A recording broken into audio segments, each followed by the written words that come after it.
As we look toward the middle of this century, global population is expected to reach more than 9 billion people. The demand for agricultural products is expected to as much as double.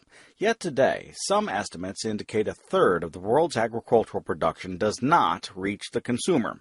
Now, clearly, preserving what is already grown is fundamental to feeding the world and to making the most of the land, water, and energy already used to grow crops. The ADM Institute for the Prevention of Post-Harvest Loss at the University of Illinois is a newly established collaboration between the university and Archer Daniels Midland Company.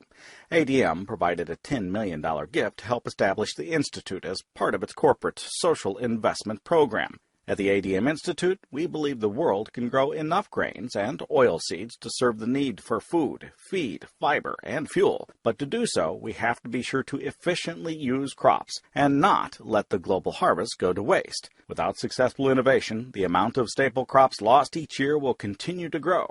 One component of the initial work of the ADM Institute has focused on documenting and visualizing these trends. The ADM Institute commissioned a project completed by InnovoSoy to combine animation and visualization. This sophisticated tool is in development to provide decision-makers a more informed understanding of loss. Let's look at future trends for rice in India to illustrate the importance of addressing post-harvest loss. In 2009, India was the second largest producer of rice in the world. Rice consumption is culturally very important to many segments of the Indian populace. Now, using the Global Loss 3D tool, we can anticipate the future dynamics of post-harvest loss in India. As shown by the growing green bar above India, post-harvest losses of rice are expected to continue to grow, reaching 28 million metric tons by 2030. 28 million metric tons is a large number. How large? As indicated by the red bar over the Philippines, that loss is expected to almost equal the entire production of rice in that nation in 2030.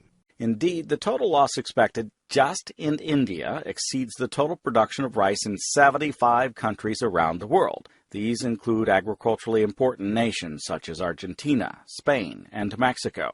But opportunity is embedded in finding solutions to these problems. Effective steps to reduce post-harvest loss can materially expand available food supplies.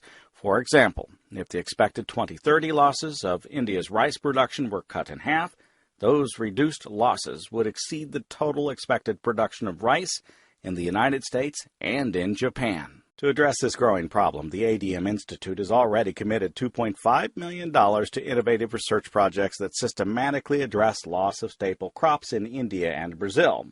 To maximize effectiveness, those projects will engage with leading universities, NGOs, and the private sector in both nations. Collaboratively, we can convert loss to available food and contribute to developing more sustainable food systems in the world. For more information, contact the ADM Institute for the Prevention of Post-Harvest Loss.